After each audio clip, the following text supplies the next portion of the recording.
ఈ special intensive revision press conference సందర్భంగా media మిత్రులకు నేను ధన్యవాదాలు తెలియజేస్తున్నాను. ఈ కాన్ఫరెన్స్ ఎస్ఐఆర్ సంబంధించి మేము యాక్టివిటీస్ చేయబోతున్నాము, మేము యాక్టివిటీస్ ఇప్పుడు జరుగుతున్నాయి, ఈ సందర్భంగా ఏర్పాటు చేయడం జరిగింది. సో ఎస్ఐఆర్ అంటే స్పెషల్ ఇంటెన్సివ్ రివిజన్. ఇప్పటి వరకు ఎస్ఎస్ఆర్ చేసేవాడు మనం ప్రతి సంవత్సరం. సో ఎస్ఎస్ఆర్ అంటే special summary revision. Special summary అంటే ఎవరన్నా ఫామ్ 6, ఫామ్ 7, ఫామ్ 8 ఫిల్ చేస్తే మనం ప్రాసెస్ చేసేవాడు. కానీ స్పెషల్ ఇంటెన్సివ్ రివిజన్ అంటే 0 నుంచి స్టార్ట్ చేస్తున్నాం. అంటే ఒక కొత్త ఓటర్ లిస్ట్ తయారు చేయడం జరుగుతుంది. సో కొత్త ఓటర్ లిస్ట్ ఎప్పుడు తయారవుతుంది?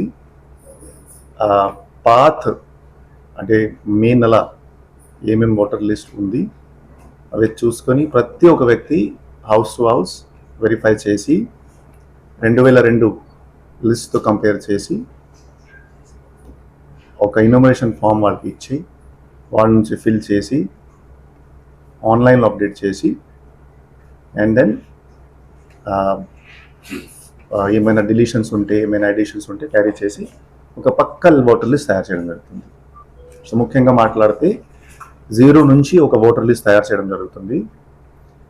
ఆ 0 నుంచి ఓటర్ లిస్ట్ తయారు చేయడానికి కోసం ఎలక్షన్ కమిషన్ ద్వారా కొన్ని డేట్స్ కూడా మనకి ఇవ్వడం జరిగినాయి. సో ఈ నెల 5 నుంచి 14 వరకు మనము ట్రైనింగ్స్ ఏర్పాటు చేశాము. నేను as a district election officer DRO garu మనం ప్రతి కాన్స్టిట్యువెన్సీ బిఎల్ఎస్తో మాట్లాడి కుప్పం కానీ నగిరి పల్లంనేర్ ప్రతి కాన్స్టిట్యువెన్సీ స్థాయి ఒక ప్రోగ్రామ్ ఏర్పాటు చేసి ఎస్ఐఆర్ యాక్టివిటీ ఎలా చేయాలి, ఎస్ఐఆర్ ఇంపార్టెంట్ యాక్టివిటీ, సో ఆ ట్రైనింగ్ ప్రోగ్రామ్ కూడా కంప్లీట్ చేయడం జరిగినాయి. ఇప్పుడు గత 15 నుంచి ఇప్పుడు ఈ 15/6 నుంచి ఒక హౌస్ టు హౌస్ వెరిఫికేషన్ కూడా స్టార్ట్ అయిపోయింది. సో హౌస్ టు హౌస్ వెరిఫికేషన్లో వాళ్ళు ఏం చేయబోతున్నారు నేను ఎక్స్ప్లెయిన్ చేస్తాను. సో ఎలక్షన్ కమిషన్ ద్వారా ఇన్యూమరేషన్ ఫామ్స్ ప్రింట్ చేయడం జరిగినాయి. ఆ ఈఏ ఫామ్స్ ప్రతి జిల్లాకి ఇవ్వడం జరిగినాయి. మా జిల్లా కూడా వచ్చినాయి. మన జిల్లా నుంచి కాన్స్టిట్యువెన్సీ మరియు గ్రామస్థాయి బిఎల్ఓస్ కూడా ఈ ఫామ్స్ పంపిణీ కార్యక్రమం కంప్లీట్ అయింది. ఇప్పుడు ఈ ఫామ్స్ మనం డోర్ టు డోర్ జనాలకి ఇస్తున్నాం. ఎవరు ఓటరు ఉన్నారు ప్రతి ఒక్క ఓటర్కి ఆ ఫామ్ ఇస్తున్నాం. ముఖ్యంగా మాట్లాడితే జిల్లాలో 13,40,126 మే 30 తారీఖు నాటి వరకు ఓటర్స్ ఉన్నారు. వాళ్ళకి ఇప్పటి వరకు 4,05,000 ఫామ్స్ ఇప్పటి వరకు ఇచ్చేసాం. అంటే ఎప్పుడైనా ఫామ్ ఇస్తే ఆన్లైన్లో అప్డేట్ చేయడం బిఎల్ఓ యాప్లో. సో సుమారుగా ఒక 30% ఈఏ ఫామ్స్ ఇప్పటి వరకు డిస్ట్రిబ్యూట్ చేసేసాం. సో ఈఏ ఫామ్ అంటే ఏమిటి? ఈఏ ఫామ్ అంటే ఇన్యూమరేషన్ ఫామ్. ఒక ఫామ్ ఎలక్టర్కి ఇవ్వడం జరుగుతుంది, వాళ్ళ కాపీ. ఒక ఫామ్లో వాళ్ళు సంతకం చేసి మళ్ళీ బిఎల్ఓకి ఇస్తారు. సో ఒక కాపీ ఒక ఓటర్ దగ్గర ఉంటుంది, ఒక ప్రూఫ్ లాగా ఉంటుంది. ఎస్, నేను మీకు ఈఏ ఫామ్ ఇచ్చాను.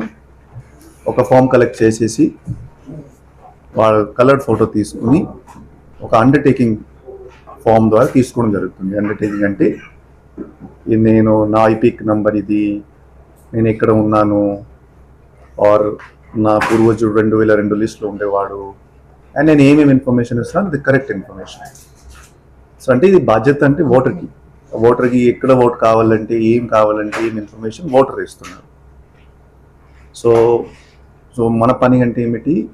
ఈ EA form distribution, filled form వాపస్ తీసుకోవడం, తర్వాత బిఎల్ఓ యాప్లో ఇది ఆన్లైన్లో అప్డేట్ చేయడం, వాళ్ళ సంతకం కాపీ కూడా అప్లోడ్ చేయడం.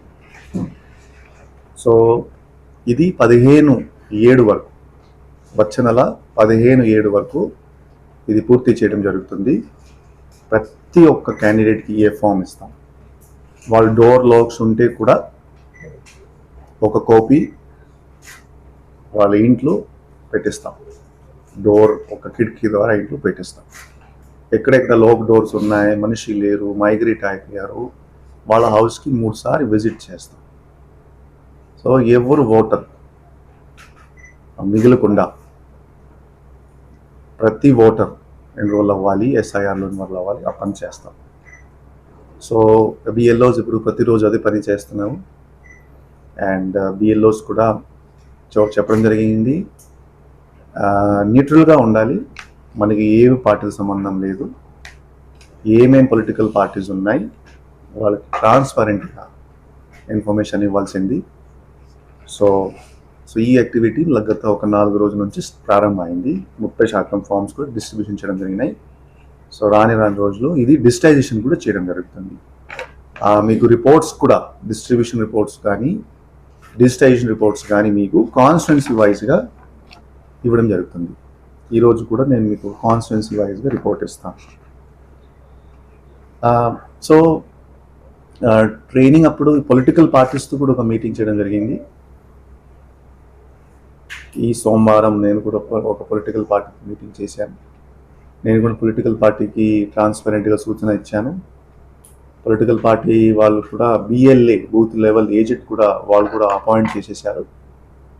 ఇది కూడా చెప్పడం జరిగింది, బిఎల్ఏస్కి ఎప్పుడు ఏమైనా ఇన్ఫర్మేషన్ కావాలి బిఎల్ఎస్తో డిస్కస్ చేసుకోవచ్చు, మాట్లాడచ్చు. బిఎల్ఓస్ కోఆపరేట్ చేస్తారు, ఇన్ఫర్మేషన్ ఇస్తారు. ఏమైనా పొలిటికల్ పార్టీ ఉండొచ్చు. అదేవిధంగా కొన్ని స్థాయిలో సపోజ్ ఏ ఫామ్ డిస్ట్రిబ్యూషన్ కాకపోతే బిఎల్ఏ కూడా ఫామ్స్ ఫిల్ చేసుకోవచ్చు. ఒక 50 ఫామ్స్ ఎన్యూమరేషన్ ఫామ్ బిఎల్ఏ కూడా ఫిల్ చేసుకోవచ్చు. ఎలక్షన్ కమిషన్ గైడ్ లైన్స్ ఉన్నాయి ఇది. అండ్ ఈ 50 ఫామ్స్ మళ్ళీ బిఎల్ఓ వెరిఫై చేస్తారు. ఓకే, సో ఏమైనా పొలిటికల్ పార్టీ ఏ ఫామ్ ఫిల్ చేసి బిఎల్ఓకి ఇవ్వచ్చు. సో ఈ ఎస్ఐఆర్ సంబంధించి చాలా నిజాయితీతో ట్రాన్స్పరెంట్గా ఈ ఎక్సర్సైజ్ చేయడం జరుగుతుంది. అండ్ ప్రతిరోజు రివ్యూ చేయడం జరుగుతుంది. ప్రతిరోజు ఈఆర్ఓస్, ఏఆర్ఓస్, ఎంఆర్ఓస్ ప్లస్ బిఎల్ఓస్కి టైం టు టైం మనం ఇన్ఫర్మేషన్ పంపిస్తున్నాము. టైం టు టైం ఇది కరెక్ట్ చేస్తాము. సో ఇది ఒక phase, house to house verification ఒక ఫేజ్. ఈ హౌస్ టు హౌస్ వెరిఫికేషన్ ఫేజ్లో కొంతమంది కొత్త ఓటర్స్ ఉంటారు. అంటే 2002 లిస్టులో లేరు, 2026 మే లిస్టులో లేరు, కొత్త ఓటర్స్ ఉన్నారు. వాళ్ళ నుంచి ఫామ్ 6 కలెక్ట్ చేసేసి మనం డ్రాఫ్ట్ లిస్ట్ తర్వాత, డ్రాఫ్ట్ లిస్ట్ ఎప్పుడు పబ్లిష్ ఉంటుంది, 21/7 వచ్చే నెల పబ్లిష్ ఉంటుంది.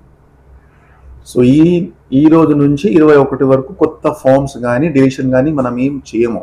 ఏమైనా చేస్తామో 21/7 తర్వాత చేస్తాం.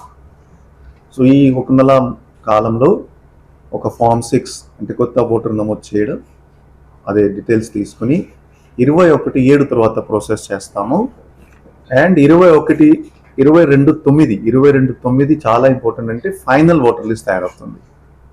ఏమైనా అబ్జెక్షన్స్ ఉంటే, క్లెయిమ్స్ ఉంటే, ఫామ్ 6 ప్రాసెస్ చేసిన తర్వాత, ఓటర్ డిలీషన్ అంటే ఫామ్ 7 తర్వాత, ఏమైనా అడ్రస్ మార్చాలి ఫామ్ 8 తర్వాత, 22/9 సెప్టెంబర్ నెలలో ఫైనల్ ఓటర్ లిస్ట్ తయారవుతుంది. సో బిఎల్ఓస్కి ఇన్ఫర్మేషన్ ఇవ్వడం జరిగింది. మీరు కొత్త ఓటర్స్ కానీ కొంతమంది ఓటర్స్ మరణమైనాయి కానీ ఇంకా ఓటర్ లిస్ట్లో పేరు ఉంది. సో మనం ఫామ్ 7 కలెక్ట్ చేస్తాము. వాళ్ళ ఫ్యామిలీ మెంబర్స్ ద్వారా ఆర్ ఏజెంట్ ద్వారా, ఎవరో ఒక వ్యక్తి ద్వారా వెరిఫై చేసి ప్రాపర్గా 21/7 తర్వాత, అంటే డ్రాఫ్ట్ లిస్ట్లో వాళ్ళ పేరు రావచ్చు. డ్రాఫ్ట్ లిస్ట్లో ఈఏ ఫామ్ సపోజ్ ఇప్పుడు ఒక వ్యక్తి ఎవరు మరణమయ్యారు, వాళ్ళు బేసిక్లీ ఈఏ ఫామ్ ఇవ్వలేకపోతారు. సో ఖచ్చితంగా డ్రాఫ్ట్ లిస్ట్లో పేరు రాదు.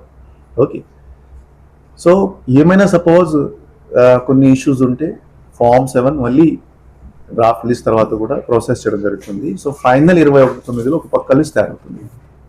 సో నేను స్టూడెంట్స్కి మరియు ఎవరెవరు ఇప్పటి వరకు వాళ్ళ ఓటర్స్ ఇప్పటి వరకు మీరు ఫామ్ 6 ఇవ్వలేదు, నమోదు కాలేదు, ఒక మంచి ఆపర్చునిటీ.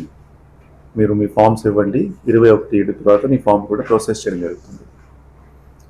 సో ఇది ఒక చాలా ఇంపార్టెంట్ ఎక్సర్సైజ్. ఈ ఎక్సర్సైజ్ ద్వారా ఈ ఓటర్ లిస్ట్ క్లీన్ అవుతుంది, 100% క్లీన్ అవుతుంది. ఎందుకంటే ఎవరెవరు పర్మనెంట్గా షిఫ్ట్ అయ్యారు, ఆర్ డూప్లికేట్ ఓటర్స్ ఉన్నారు, ఆర్ ఒక మృత్ వ్యక్తి ఓటర్ లిస్టులో ఉన్నారు, వాళ్ళు ఈఏ ఫామ్ ఇవ్వలేకపోతారు. ఆర్ ఏ ఫామ్ ఏదో రకంగా సపోజ్ ఒక వ్యక్తి ద్వారా వస్తే 21 తర్వాత మళ్ళీ డీటెయిల్డ్ వెరిఫికేషన్ చేయడం జరుగుతుంది. ప్లస్ అన్ని పొలిటికల్ పార్టీస్ ఏజెంట్స్ ఉన్నారు ఈ ప్రాసెస్లో, పొలిటికల్ పార్టీస్ కూడా క్షుణ్ణంగా ఇది చూస్తున్నారు. సో ఖచ్చితంగా ప్రతి ఓటర్కి ఒక స్క్రూటినీ ఉంటుంది. సో మన పని కూడా అదే, స్క్రూటినీ జరగాలి. పొలిటికల్ పార్టీస్ ద్వారా ఎస్ఐఆర్లో చాలా ఒక రెస్పాన్సిబిలిటీ పరంగా ఒక యాక్టివిటీ జరగాలి. So we will be doing this. ఇంకా కాకుండా కొంతమంది ఓటర్స్ సే బెంగళూరులో ఉంటారు, కొంతమంది ఓటర్స్ తమిళనాడులో ఉంటారు. వాళ్ళ పరిస్థితి ఏమిటి?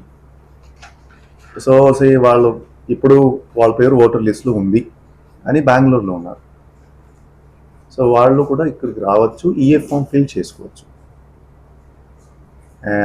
సపోజ్ వాళ్ళకి బెంగళూరులో ఓటు ఉంటే దెన్ ఏమవుతుంది? సో దెన్ ఎస్ఐఆర్ మ్యాపింగ్లో, ఎందుకంటే ఇప్పుడు కర్ణాటకలో కూడా ఎస్ఐఆర్ మ్యాపింగ్ జరుగుతుంది, కర్ణాటకలో జరుగుతుంది, ఆంధ్రలో జరుగుతుంది. అప్పుడు ఆ వ్యక్తి డిసైడ్ చేయాలి కర్ణాటకలో ఎన్రోల్ అవుతారా, ఆంధ్రలో ఎన్రోల్ అవుతారు. ప్లస్ 2002 మ్యాపింగ్తో కూడా చెక్ చేయడం జరుగుతుంది. సో ఒక వ్యక్తికి ఒక చోట బేసిక్లీ ఓట్ హక్కు, 2 చోట 3 చోట హక్కు కాదు. ఓకే, సో అటువంటి వ్యక్తి ఎప్పుడు ఏమన్నా ఉంటే, బికాజ్ వాళ్ళే అండర్టేకింగ్ ఇస్తున్నారు ఫైనల్గా, ఇది ఓటర్ బాధ్యత. ఎందుకంటే ఓటర్ ఒక ఈఎఫ్ ఫామ్ ఇస్తే ఇది మన బాధ్యత, ఎన్రోల్ చేయాలి, డ్రాఫ్ట్ లిస్ట్లో పేరు పెట్టాలి. సో సిమిలర్లీ కొంతమంది తమిళనాడులో ఉన్నారు, తమిళనాడులో ఓటు ఉంది, కానీ ఫ్యామిలీ మెంబర్స్ ఎక్కడ కూడా ఉన్నారు, ఎక్కడ కూడా నివాసం ఉంది. వాళ్ళ పరిస్థితి ఏమిటి? వాళ్ళకు అదే పరిస్థితి. ఇక్కడ 2026 మే ఓటర్ లిస్ట్లో పేరు ఉంది, 2024లో ఇక్కడ ఓటింగ్లో వాళ్ళు ఓట్ పెట్టారు, 2002లో కూడా ఒక లింక్ ఉంది, వాళ్ళ ఫ్యామిలీ మెంబర్స్ ఉండేవారు. వాళ్ళు కూడా బేసిక్లీ ఏ ఫామ్ ఫిల్ చేసి ఇవ్వచ్చు, కానీ ఇక్కడికి రావాలి, ఏ ఫామ్ ఇవ్వాలి, ఒక అండర్టేకింగ్ ఇవ్వాలి. నేను ఎక్కడ నమోదు చేస్తున్నాను, నాకు వేరే చోట ఓటు లేదు, నాకు హక్కు లేదు. సో ఒక్క చోట బేసిక్లీ ఇది మ్యాప్ అవుతుంది, ఒక చోట బేసిక్లీ ఒక వ్యక్తి ఓటు ఇవ్వగలుగుతారు. ఓకే, సో చాలా పారదర్శకత మనం ఈ ట్రాన్స్పరెన్స్తో ఈ యాక్టివిటీ క్యారీ అవుట్ చేస్తాము. అండ్ పొలిటికల్ పార్టీస్తో కూడా టైం టు టైం ఇది మీటింగ్ ఉంటుంది, ప్రతి ఒక్క వారం జిల్లా స్థాయికి ఒక మీటింగ్ ఉంటుంది, ఈఆర్ఓ స్థాయిలో కూడా ఒక మీటింగ్ చేయడం జరుగుతుంది. సో దాట్ వాళ్ళకి ఏమైనా సందేహం ఉంటే, ఏమైనా డౌట్స్ ఉంటే వాళ్ళు ఇమీడియట్గా చెప్పుకోవచ్చు, అప్పుడు చెప్పుకోవచ్చు, మన మీటింగ్లో చెప్పుకోవచ్చు. ఎందుకంటే నేను బిఎల్ఓస్కి చెప్పేశాను, మీకు రకరకాలుగా మీ మీద అలిగేషన్స్ వస్తాయి, మీ మీద బేసిక్లీ రకరకాలుగా పొలిటికల్ పార్టీస్ ఎలిగేషన్స్ పెట్టారు, మీరు మీ పని చాలా నిజమైతే చేయాలి, ఎవరికి ఫేవర్ చేయకుండా ఎలా రకంగా గ్రౌండ్ లెవెల్ సిచ్యువేషన్ ఉంటే అదే బేసిక్లీ ఓటింగ్ లిస్ట్ రావాలి, అది చెప్పడం జరిగింది. సో పొలిటికల్ పార్టీస్తో కూడా టైం టు టైం సమయం చేస్తాము, ప్రతి సోమవారం మీటింగ్ చేస్తాము, ఈ వారం చేశాము, వచ్చే వారం చేస్తాము. సో దట్ వాళ్ళు ఏమేమి గ్రీవెన్స్ ఉంటే అందరికీ అవకాశం ఇవ్వగలుగుతుంది, అందరికీ అవకాశం ఇచ్చి వాళ్ళ గ్రీవెన్స్ కూడా రిజాల్వ్ చేయడం జరుగుతుంది. సో ముఖ్యంగా ఈ యాక్టివిటీలో 3 ఫేజెస్ ఉన్నాయి. ఇప్పుడు ఫస్ట్ ఫేజ్లో ఉన్నాము. ఈ ఫస్ట్ ఫేజ్ 15/7 వరకు ఉంటుంది. House to house verification, enumeration form distribution, enumeration form collection, enumeration form digitization అంటే ఆన్లైన్లో అప్డేట్ చేయడం. తర్వాత 21 నుంచి 29 ఒక సెకండ్ ఫేజ్. ఈ సెకండ్ ఫేజ్లో ఫామ్స్ ప్రాసెస్ చేయడం, కొత్త ఓటర్స్ నమోదు చేయడం, ఫామ్స్ ఏమైనా డిలీషన్ సపోజ్ మిగిలింది అదే క్యారీ అవుట్ చేయడం. ఫామ్ 8 అంటే నా అడ్రస్ మారింది సార్, నాకు ఆ బూత్లో కావాలి, నా వయసులో కొన్ని ఇష్యూస్ ఉన్నాయి, నా పేర్లో కొన్ని ఇష్యూస్ ఉన్నాయి, అటువంటి ఇష్యూస్ ఉంటే ఫామ్ 8. సో ఇది 27 నుంచి 29 మళ్ళీ కొన్ని పొలిటికల్ పార్టీస్ క్లెయిమ్స్ పెట్టుకోవచ్చు, అబ్జెక్షన్స్ పెట్టుకోవచ్చు, ఏమైనా పెట్టుకోవచ్చు. ఇది సెకండ్ ఫేజ్. ఈ సెకండ్ ఫేజ్లో అన్ని యాక్టివిటీస్ పూర్తి చేసి థర్డ్ ఫేజ్ అంటే ఫైనల్ ఓటర్ లిస్ట్ పబ్లిష్ చేయడం. ఇది 22 9కి ఉంటుంది. అది కూడా ఆన్లైన్లో పెట్టడం జరుగుతుంది, ప్రతి ఒక్క పొలిటికల్ పార్టీకి ఇవ్వడం జరుగుతుంది. సో ఈ 3 ఫేజ్ పూర్తి చేసి ఎస్ఐఆర్ యాక్టివిటీ పూర్తి చేయడం జరుగుతుంది. మన జిల్లాలో ఎస్ఐఆర్ మ్యాపింగ్ కూడా ఇప్పటివరకు సుమారుగా 80% వరకు చేశాము. అంటే 80% అంటే ఏమిటి, ఇప్పుడు ఏమేం పేర్లు ఉన్నాయి ఈరోజు ఆ 80% 2002 లిస్టు మ్యాప్ చేయగలిగాము, 2002 లిస్టు లింక్ చేయగలిగాము. ఇది జరుగుతుంది. వచ్చే 15 వరకు మనకి టైం ఉంది. ఫర్దర్గా ఒక 10 నుంచి ఒక 15% మిగతా ఓటర్స్ కూడా మ్యాప్ చేస్తాము. సపోజ్ వాళ్ళు ఏమైనా 2002 లిస్ట్తో సపోజ్ వాళ్ళు ఏమైనా ప్రూఫ్ ఇవ్వలేకపోతే ఎలక్షన్ కమిషన్ ద్వారా చెప్పడం జరిగింది, 10th క్లాస్ మెట్రికులేషన్ సర్టిఫికేట్ మీరు ఇవ్వచ్చు, ప్రతి వ్యక్తి దగ్గర ఉన్నాయి. బర్త్ సర్టిఫికేట్ మీరు ఇవ్వచ్చు, ప్రతి వ్యక్తి దగ్గర ఉన్నాయి. కాస్ట్ సర్టిఫికేట్ మీరు ఇవ్వచ్చు, ప్రతి వ్యక్తి దగ్గర ఉన్నాయి. పెన్షన్ సంబంధించి ఏమేమి కార్డ్స్ ఉన్నాయి, పెన్షన్ ఇవ్వడం జరుగుతుంది. ఫర్ ఎగ్జాంపుల్ చిత్తూరు జిల్లాలో చూస్తే ఆల్మోస్ట్ 70% ఫ్యామిలీస్ పెన్షన్ తీసుకుంటున్నారు. సో మీరు పెన్షన్ ఈవెన్ సర్టిఫికేట్ ఇవ్వచ్చు. ఓకే, సో చాలా బేసిక్లీ మార్గం ఇవ్వడం జరిగినాయి. సపోజ్ 2002లో మీ పేరు లేదు, ఆర్ మీ నాన్నగారు మీ తల్లిదండ్రి మీరు ఎస్టాబ్లిష్ చేయలేకపోతున్నారు, మీరు బర్త్ సర్టిఫికేట్ కానీ, 10th క్లాస్ సర్టిఫికేట్ కానీ, కాస్ట్ సర్టిఫికేట్ కానీ, పెన్షన్ సర్టిఫికేట్ కానీ అటువంటి సర్టిఫికేట్స్ మీరు ఇవ్వచ్చు. ఆల్మోస్ట్ 10 నుంచి 11 సర్టిఫికేట్స్ ఎలక్షన్ కమిషన్ ద్వారా నోటిఫై చేయడం జరిగినాయి. సో అటువంటి బేసిక్లీ యూనో అపోహం లేకుండా ప్రతి ఒక్క వ్యక్తికి ఫేర్గా, ప్రతి ఒక్క వ్యక్తికి ట్రాన్స్పరెంట్గా ESI ప్రాసెస్లో మనం నమోదు చేస్తాము. సో ఈ 3 ఫేజెస్లో కూడా టైం టు టైం మీకు ఇన్ఫర్మేషన్ ఇస్తాము. నేను ఈ DDINPR కూడా రిక్వెస్ట్ చేస్తున్నాను, ప్రతిరోజు సాయంత్రం ఈ ఇన్ఫర్మేషన్ అంటే కాన్స్టిట్యున్సీ వైజ్ డేటా ఏమిటి.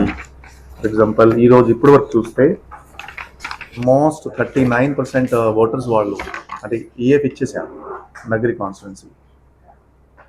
So highest EF distribution Nagari కాన్స్టిట్యున్సీలో ఇప్పటి వరకు జరిగింది. తర్వాత గంగాధర్ నెల్లూరులో కూడా ఒక ఆల్మోస్ట్ 33% EF ఇప్పటివరకు ఇచ్చేసాం. ఓకే, తర్వాత చిత్తూరులో ఇప్పటివరకు 26% ఇచ్చాము, పూతలపట్టులో 23% ఇచ్చాము, పలంనేరులో 29% చేశాము, కుప్పంలో 32% చేశాము. సో EF డిస్ట్రిబ్యూషన్ మీద ఇప్పుడు ఫోకస్ ఉంది. వచ్చే ఒక్క వారం లోపల ఆల్మోస్ట్ EF డిస్ట్రిబ్యూషన్ పూర్తి అయిపోతుంది. ఇది రెగ్యులర్ కంటిన్యూస్ ప్రాసెస్. కొంతమంది బెంగళూరు నుంచి వస్తారు, కొంతమంది తమిళనాడు నుంచి వస్తారు, కొంతమంది వేరే ప్రాంతం నుంచి వస్తారు. వాళ్ళు కూడా అండర్టేకింగ్ ఇస్తే, వాళ్ళు కూడా ప్రూఫ్ ఇస్తే ఖచ్చితంగా వాళ్ళు కూడా EF డిస్ట్రిబ్యూషన్ చేయడం జరుగుతుంది. సో ఇది SIR సంబంధించి ప్రెస్ కాన్ఫరెన్స్ నా తరఫు నుంచి బిఎల్ఓకి ఎంపవర్ చేయడం జరుగుతుంది. బిఎల్ఓ చాలా నిజాయితీతో పని చేస్తారు. అండ్ ఆ కంప్లైంట్ రిటర్న్గా వస్తే, ఆ కంప్లైంట్ నాకు రిటర్న్గా వస్తే నేను కూడా పూర్తి ఎంక్వైరీ చేస్తాను. ఏం పొలిటికల్ పార్టీ వాళ్ళు సంతోషంగా ఉండాలి, 100% అంటే 100% కరెక్ట్ పని చేయడం జరుగుతుంది. అదే కంటిన్యూ అవుతే మళ్ళీ కన్సర్న్ పొలిటికల్ పార్టీ నా దగ్గర కూడా రావచ్చు. నేను కూడా బేసిక్లీ ఫుల్ ఫ్లెజ్డ్గా జాయింట్ కలెక్టర్ స్థాయి వరకు నుంచి ఎంక్వైరీ చేస్తాను. SIR ప్రాసెస్లో అందరికీ బేసిక్లీ సమానంగా హక్కు ఇవ్వడం జరుగుతుంది. మీరు కూడా చెక్ చేస్తూనే ఉండాలి. ఒక ఫలానా పర్టికులర్ పొలిటికల్ పార్టీ సంబంధించి EF డిస్ట్రిబ్యూషన్ కాకపోతే మీరు కూడా ఇన్ఫర్మేషన్ ఇవ్వండి. మీరు కూడా బేసిక్లీ ఎవరైనా నా దగ్గరకు రావచ్చు. ఓకే, యాక్చువల్గా ఎవరు బేసిక్లీ ఓట్ ఇవ్వలేదు, ఎవరు ఈ జిల్లాలో కూడా ఇవ్వలేదు, వేరే జిల్లాలో కూడా ఇవ్వలేదు. సోమవారం పొలిటికల్ పార్టీ మీటింగ్లో ఈ పాయింట్ రేస్ చేయడం జరిగింది. అటువంటి లిస్ట్ ఎలక్షన్ కమిషన్ ద్వారా కూడా మనకి ఇవ్వడం జరగట్లేదు. అదే ఈ పంచాయతీ సంబంధించి పంచాయతీ కమిషనర్ వాడు బేసిక్లీ పంచాయతీ వైజ్గా వాళ్ళు లిస్ట్ తయారు చేశారు. అవి ఆన్లైన్లో అవైలబుల్ ఉన్నాయి. అవి ప్రతి పొలిటికల్ పార్టీ దగ్గర ఉన్నాయి. జిల్లా స్థాయి నుంచి అటువంటి ఏమి లిస్ట్ ప్రొవైజన్ లేదు. మన దగ్గర 2 లిస్ట్ ఉన్నాయి. 2002 లిస్ట్ SIR లిస్ట్, అది కూడా ఆన్లైన్లో ఉంది. అండ్ May 26 లిస్ట్, అది కూడా బేసిక్లీ ఆన్లైన్లో పొలిటికల్ పార్టీ దగ్గర ఉంది. కాన్స్టిట్యూషన్ ఆఫ్ ఇండియా డెఫినేషన్, ఒక ఓటర్కి డెఫినేషన్ చదివితే ఓటర్ డెఫినేషన్ అంటే ఏమిటి? He is a citizen of India, ఇది ఫస్ట్ డెఫినేషన్. సెకండ్, అతను 6 నెలల నుంచి ఒక ఆర్డినరీ రెసిడెంట్గా ఒక చోట ఉంటున్నాడు, ఇది సెకండ్ డెఫినేషన్. సో ఇప్పుడు ఫర్ ఎగ్జాంపుల్ ఎవరు బేసిక్లీ వేరే వేరే కంట్రీ నుంచి ఇలీగల్గా వచ్చారు, వాళ్ళు మన సిటిజన్స్ కావు. ఇది 1950లోనే డిక్లేర్ అయింది. 1950లో ఎప్పుడు మనం కాన్స్టిట్యూషన్ ఫస్ట్ టైం ఇనాగ్రేట్ చేయడం జరిగింది. అప్పుడే ఆ లిస్ట్ రిప్రజెంటేషన్ ఆఫ్ పీపుల్ యాక్ట్లో పెట్టడం జరిగింది. సెకండ్ థింగ్, ఒక ఓటర్కి ఒక్క చోట హక్కు ఉంది బేసిక్లీ. ఎందుకంటే ఈ SIR ఫామ్లోనే ఓటర్ ఒక అండర్టేకింగ్ ఇస్తున్నారు. యాక్చువల్గా ఓటర్ తప్పు అండర్టేకింగ్ ఇస్తే రేపు ప్రూఫ్ అయితే అదే ఒక ఎలక్షన్ అఫెన్స్ ఉంటుంది. It is known as impersonification. Impersonification అంటే నేను అక్కడ ఉన్నాను, నేను అక్కడ కూడా ఉన్నాను, అదే ఎప్పుడు ఉండదు. సో 100% ఒక వ్యక్తికి ఒక చోట ఓటు ఉంటుంది, ఒక బూత్లోనే ఓటు ఉంటుంది. సో ఎస్ఐఆర్ 2002 వరకు వాళ్ళు ప్రతి ఒక్క 5 సంవత్సరం, ఒక 7 సంవత్సరం, 10 సంవత్సరం చేసేవాడు. కానీ 2002 సపోజ్ ఆంధ్రప్రదేశ్ మాట్లాడితే 2002 నుంచి 2020 వరకు ఎస్ఐఆర్ జరగట్లేదు. ఓకే, సో పొలిటికల్ పార్టీసే కంప్లైంట్ పెట్టేవాడు. యాక్చువల్గా పొలిటికల్ పార్టీసే ఎలక్షన్ కమిషన్ దగ్గరికి వెళ్ళేవాడు. సార్ మీ ఓటింగ్ లిస్ట్ క్లీన్ చేయండి, మీ ఓటింగ్ లిస్ట్లో డెత్స్ ఇంకా ఉన్నాయి, మీ ఓటింగ్ లిస్ట్లో డూప్లికేట్ ఓటర్స్ ఉన్నారు, వాళ్ళకి కంప్లైంట్ చేసేవాడు యాక్చువల్గా మాట్లాడితే. ఇప్పుడు రీసెంట్గా కూడా సుప్రీంకోర్టు జడ్జ్మెంట్ అయింది గత నెల, చాలా లెంతీ జడ్జ్మెంట్ సుప్రీంకోర్టు ఇచ్చారు. సుప్రీంకోర్టు చెప్పారు ఎస్ ఎలక్షన్ కమిషన్ దగ్గర హక్కు ఉన్నాయి, ఎలక్షన్ కమిషన్ కాన్స్టిట్యూషనల్ పవర్స్ ఏమేమి ఉన్నాయి, ప్లస్ రిప్రజెంటేషన్ ఆఫ్ పీపుల్ యాక్ట్లో ఏమేమి డెఫినేషన్ ఉన్నాయి, సిటిజన్గా మాత్రమే హక్కు ఉంది. ఎలక్షన్ కమిషన్ కూడా అదే బేసిక్లీ ఖరారు ఇచ్చారు, నమోదు చేసి. సో ఖచ్చితంగా ఈ ఎస్ఐఆర్లో ఓటింగ్ లిస్ట్ ప్యూరిఫై అవుతుంది. టేక్ ఎన్ ఎగ్జాంపుల్ ఉత్తరప్రదేశ్లో 2,74,00,000 ఓట్లు డిలీట్ అయ్యారు ఎందుకంటే వాళ్ళు ఏ ఫామ్ ఇవ్వలేకపోయారు. ఇప్పుడు మీరు చూడండి, చిత్తూరు జిల్లాలోనే 30% ఈఎఫ్ డిస్ట్రిబ్యూషన్ అయిపోయినాయి. దట్ మీన్స్ అందరికీ ఈఎఫ్ డిస్ట్రిబ్యూషన్ చేయడం జరుగుతుంది. ఎవరు బిఎల్లో లోకల్ పెట్టి నో మీరు ఆ విధికి వెళ్ళకూడదు, మీరు ఆ విధికి ఎలా ఏం లేదు. సో ఈ ప్రాసెస్ ద్వారా డెఫినెట్గా ఒక ఓటర్ లిస్ట్ ప్యూరిఫికేషన్ ఎక్సర్సైజ్ పూర్తి స్థాయిది అవుతుంది. ఇప్పుడు అదే కొంతమంది భయపడుతున్నారు, సరే మీరు ఓటర్ లిస్ట్లో డెత్ డిలీట్ చేసేస్తారు. ఎస్, డిలీట్ చేస్తాం. డూప్లికేట్ ఓటర్ మీరు డిలీట్ చేస్తారు. ఎస్, డిలీట్ చేస్తాం. ఎవరు పర్మనెంట్గా మైగ్రేట్ అయ్యారు, ఎవరికి వేరే చోట ఓట్స్ ఉన్నాయి, వాళ్ళు ఏ ఫామ్ ఫిల్ చేయలేకపోతారు. ఎస్, ఫిల్ చేయలేకపోతారు. అదే బేసిక్లీ కాన్స్టిట్యూషన్. సో కాన్స్టిట్యూషన్ లో ఏమేమి గైడ్లైన్స్ ఉన్నాయి, రిప్రజెంటేషన్ ఆఫ్ పీపుల్ యాక్ట్లో ఏమేమి గైడ్లైన్స్ ఉన్నాయి, ఆ గైడ్లైన్స్ మనం కానీ ఎక్స్పెక్ట్ హౌసెస్ ఉన్నాయి, 15 హౌసెస్ ఉన్నాయి. సరే నా ఓట్ ఆ బూత్లో ఉంది, ఓకే ఇది దూరంగానే ఉంది, నా పక్కన ఓటింగ్ చేస్తున్నారు, నా ఓట్ ఆ బూత్ నుంచి ఇక్కడ షిఫ్ట్ చేయాలి. సో ఫామ్ 8 21/7 అంటే డ్రాఫ్ట్ లిస్ట్ నుంచి ఫైనల్ లిస్ట్ మధ్యలో 2 నెలల గ్యాప్ ఉంది. సో ఆ కన్సెంట్ బిఎల్ఏ ఉంటారు, ఎవరు కమ్యూనికేట్ చేస్తుంటారు, బిఎల్ఓ ఉన్నారు, వాళ్ళు కూడా బిఎల్ఓకి అప్రోచ్ అయ్యి ఏఆర్ తహసీల్దార్స్కి అప్రోచ్ అయ్యి ఫార్మేట్ ఫిల్ చేసుకోవచ్చు. ఇప్పుడు ఫర్ ఎగ్జాంపుల్ 24లో చాలామంది కనీసం 50,000 నుంచి 60,000 మంది ఫార్మేట్ ఫిల్ చేశారు. ఓకే, అడ్రస్ కరెక్షన్ ఉండొచ్చు, 0 డోర్ నెంబర్ ఉండొచ్చు, ఓటింగ్ షిఫ్ట్ ఉండొచ్చు, చేసుకోవచ్చు. ఇదే ఓటర్ లిస్ట్ ఉంటుంది, ఫైనల్ లిస్ట్ ఉంటుంది. సో స్టేట్ ఎలక్షన్ కమిషన్ అలా చెప్తే అది యూజ్ చేసుకోవచ్చు. Basically state election commission notify చేస్తారు, అంటే ఒక కట్ ఆఫ్ డేట్ నోటిఫై చేస్తారు. అప్పుడు సపోజ్ ఎప్పుడు ఎలక్షన్స్ ఉంటాయి, అప్పటి వరకు ఇది ఫైనల్ లిస్ట్ అయితే then state election commission notify చేస్తారు. ఇప్పుడు ఒక్కొక్క బిఎల్ఓకి 1,000 ఓటర్స్ ఉంటారు. 1,000 ఓటర్స్ అంటే సపోజ్ ఒక 250 నుంచి 300 కుటుంబం ఉంటాయి. ఇప్పుడు 4 రోజుల్లోనే వాళ్ళు డిస్ట్రిబ్యూట్ చేశారు. వాళ్ళు ఇప్పుడు ప్రతిరోజు వాళ్ళ కెపాసిటీ కదా, మార్నింగ్ నుంచి సాయంత్రం వరకు డిస్ట్రిబ్యూషన్ చేయగలుగుతారు. ఇప్పుడు 4 రోజుల్లోనే 30% చేశారు. ఇప్పుడు యాక్టివిటీ జస్ట్ స్టార్ట్ అయింది. ఓకే, సో ఇది 100% డిస్ట్రిబ్యూషన్ అయిపోతుంది. ప్రతిరోజు 1,30,000 1,50,000 ఫార్మ్స్ డిస్ట్రిబ్యూషన్ చేస్తున్నారు. చిత్తూరు జిల్లాలో 13,40,000 ఓట్ ఎలక్టర్స్ ఉంటే 4 లక్షల ఇప్పుడు డిస్ట్రిబ్యూషన్ కూడా అయింది. సో ఇది మ్యాక్సిమం నా ఇన్ఫర్మేషన్ పరంగా ఒక 10 డేస్లో మొత్తం ఇయర్ డిస్ట్రిబ్యూషన్ అయిపోతుంది. వాళ్ళు రావాలి, వాళ్ళ 15 వరకు డేట్ ఉంది. మనం వాళ్ళ హౌస్లో 3 సార్లు వెళ్తాం. ఫర్ ఎగ్జాంపుల్ ఒక బిఏలో ప్రజల్లో ఒక 30 హౌసెస్ లోకల్ హౌసెస్ ఉన్నాయి, అతను 3 సార్లు వెళ్తారు. మనం బేసిక్లీ సోషల్ మీడియా ప్లాట్ఫామ్స్ ఇంటింటికి విజిట్ చేయడం, సోషల్ మీడియాలో పెట్టడం, న్యూస్ పేపర్లో పెట్టడం, ఏఆర్ఓస్ ద్వారా పొలిటికల్ పార్టీ మీటింగ్ చేయడం, వాళ్ళ నుంచి బిఎల్ఏ లిస్ట్ తీసుకోవడం, బిఎల్ఏ అపాయింట్ చేయడం, యాక్టివిటీ చేస్తున్నాము. సపోజ్ కొంతమంది 21 వరకు కూడా ఈఎఫ్ ఇవ్వలేకపోతే, సపోజ్ 21 నుంచి 21 మధ్యలో కూడా 2 నెలల గ్యాప్ ఉంది, అప్పుడు కూడా వాళ్ళు ఇవ్వచ్చు. నేను ఒక కారణం వల్ల ఈఎఫ్ ఇవ్వలేకపోయాను, నా పేరు డ్రాఫ్ట్ లిస్ట్లో లేదు, కానీ నేను ఈ బూత్ స్థాయి ఓటర్, నాకు ఈ ప్రూఫ్స్ ఉన్నాయి, అతను క్లెయిమ్ ఇవ్వచ్చు. ఆ వ్యక్తి కుటుంబంలో ఉండే వాళ్ళు ఎవరైనా ఇవ్వచ్చు సార్. ఆ వ్యక్తి ఇవ్వాలి. ఒక సపోజ్ కొన్ని స్థాయి, సపోజ్ నేను ఇప్పుడు హాస్పిటల్లో అడ్మిట్ అయ్యాను, నేను రాలేకపోతున్నాను, ఆర్ నేను విదేశంలోనే ఉన్నాను, ఒక నెల కోసం చాలా నేను రాలేకపోయాను, అటువంటి ఎక్సెప్షన్ సర్కమ్స్టాన్స్లోనే యాక్సెప్ట్ చేస్తాము. అంటే ఓటరే ఇవ్వాలి, ఎందుకంటే అతని సంతకం ఉంటుంది. వాళ్ళు రావాలి, 3 నెలల టైం ఉంది, రావాలి.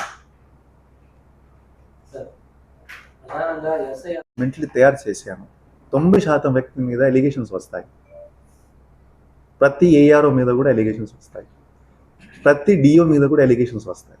యాక్చువల్గా నేను లాస్ట్ 1 వీక్ నుంచి ప్రిపేర్ చేస్తున్నాను, కానీ నేను ఇది కూడా ప్రిపేర్ చేస్తున్నాను.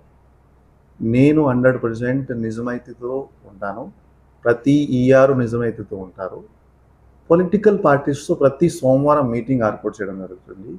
ఎప్పుడైనా పొలిటికల్ పార్టీస్ ఆ ప్రూఫ్తో సార్ రావాలి, ప్రూఫ్స్ ఇవ్వాలి. ఓకే, మీడియాలో మాట్లాడడం is very very easy and మాట్లాడాలి, మీడియాలో ప్రతి వ్యక్తి మాట్లాడాలి, బట్ ప్రూఫ్తో సహా రావాలి. ప్రూఫ్తో సహా వస్తే యాక్షన్ తీసుకోలేకపోతే దెన్ క్రిటిసైజ్ కూడా చేసుకోవచ్చు. లెటర్ ఇచ్చాము, ప్రూఫ్ ఇచ్చాము, కానీ ఇంకా యాక్షన్ కాలేదు, దెన్ డెఫినెట్గా అలిగేషన్స్ కూడా చేసుకోవచ్చు. సో ఇది ప్రతి పొలిటికల్ పార్టీస్కి ఆ భయం ఉంటాయి 100%. ఎవరు పొజిషన్లో ఉంటారు వాళ్ళకి ఉంటాయి, ఎవరు పవర్లో ఉంటారు వాళ్ళకి ఉంటాయి, ఎవరు నాన్ ప్రిన్సిపల్ పొలిటికల్ పార్టీస్ ఉంటారు, రీజన్స్ అవి వాళ్ళు కూడా ఉంటాయి. బట్ యాక్చువల్గా 3 months టైం ఇవ్వడం జరుగుతుంది యాక్చువల్గా మాట్లాడుతుంది. ఓకే, కొత్త ఓటర్ కూడా ఇప్పుడు ఏమవుతుంది, సపోజ్ ఇంటింటికి విజిట్ చేయడం జరుగుతుంది.